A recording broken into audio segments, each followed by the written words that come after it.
Tensions reach a boiling point as Saudi Arabia issues a stern warning to Israel.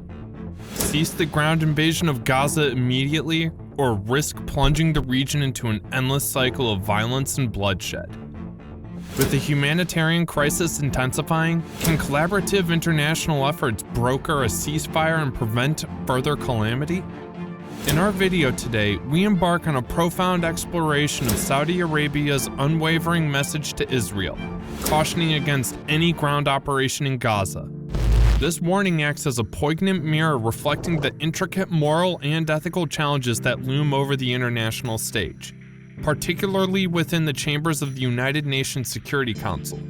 It serves as a call to arms, urging immediate and unwavering action to halt the unceasing violence, safeguard the lives of the innocent, and forge a long-lasting resolution to the conflicts that persist.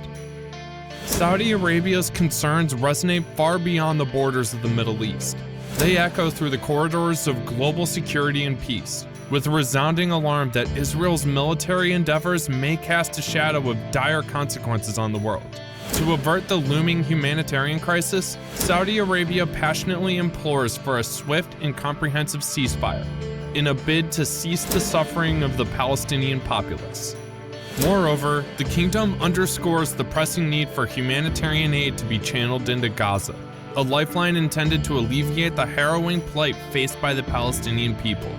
At the forefront of this diplomatic endeavor stands Prince Faisal bin Farhan, the foreign minister of Saudi Arabia. In recent days, he has convened critical dialogues with envoys from diverse Arab nations, including Jordan, Morocco, and Egypt. These discussions form a crucible of unity, a shared commitment to fortify cooperative efforts aimed at quelling further military escalation and sparing Gaza's residents from the specter of forced displacement. The situation we witness today paints a vivid canvas on growing tensions in the region, as nations of disparate backgrounds come together, united by the urgency to confront the ongoing crisis in Gaza. It's a tapestry of hope, woven by the collective aspirations for a more peaceful and stable future.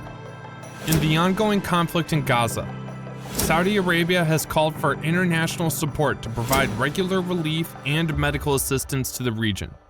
Jasmel Bouie, the Secretary General of the Gulf Cooperation Council, has stressed that the absence of a political resolution is worsening the situation in Gaza.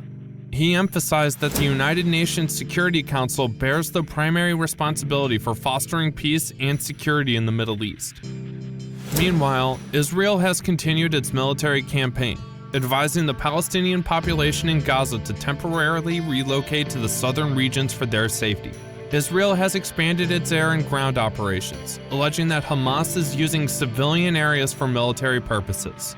Tragically, this conflict has led to a significant increase in casualties in Gaza, disproportionately affecting women and children. A resolution passed by the UN General Assembly calling for an urgent humanitarian ceasefire received support from 120 states.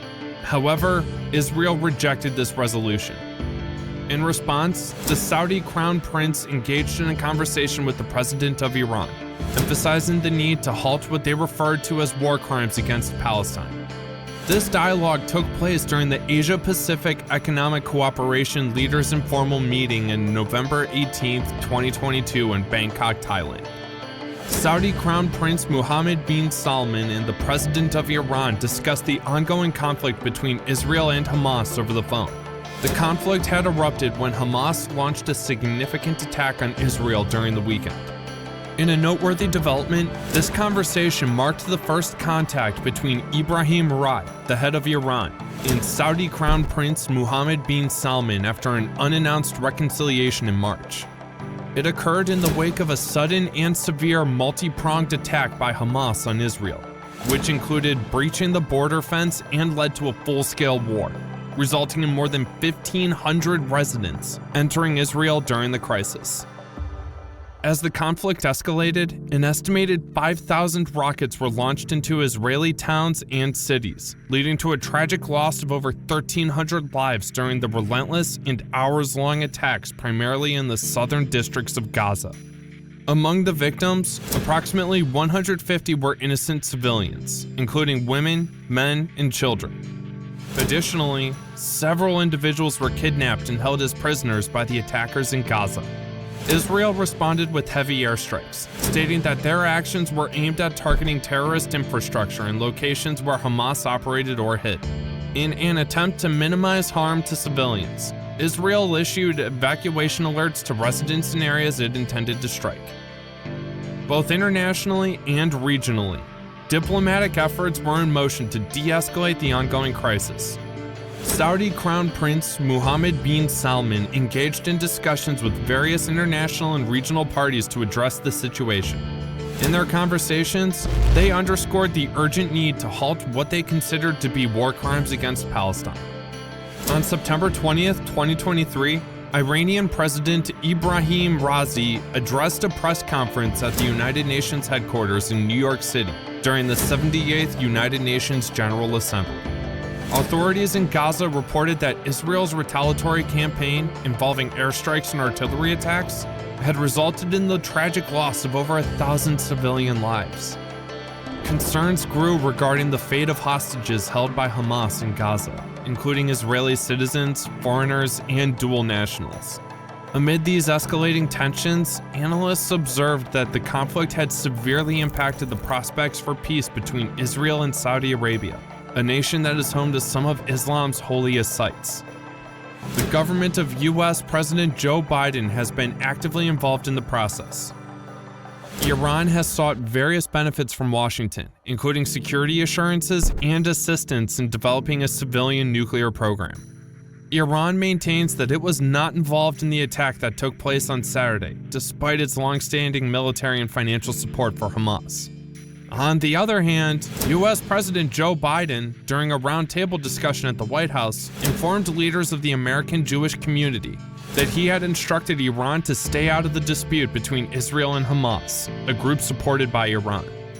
Hezbollah, a Lebanese terrorist organization with a substantial rocket arsenal, is often considered Iran's most potent proxy in the region.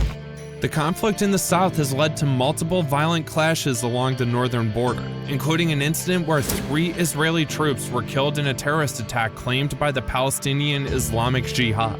There have also been rocket attacks from Lebanon into Israel, leading to Israeli artillery responses.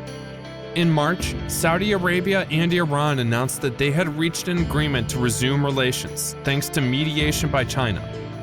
Saudi Arabia's 38-year-old leader expressed his commitment to relentless efforts through regional and international communication to coordinate and halt the current escalation. He engaged in a phone conversation with Turkish President Recep Tayyip Erdogan, who was reportedly in talks with Hamas to secure the release of captives abducted by the group.